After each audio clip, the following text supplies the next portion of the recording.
What produces more severe burn, boiling water or steam?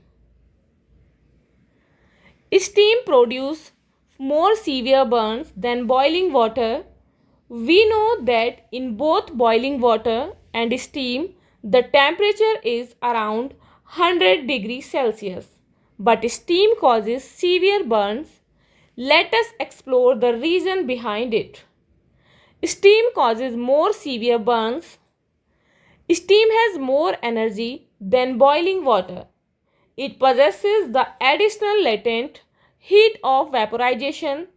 So, when steam falls on the skin and condenses to produce water, it gives out 22.5 into 105 joule per kg more heat than boiling water at the same temperature.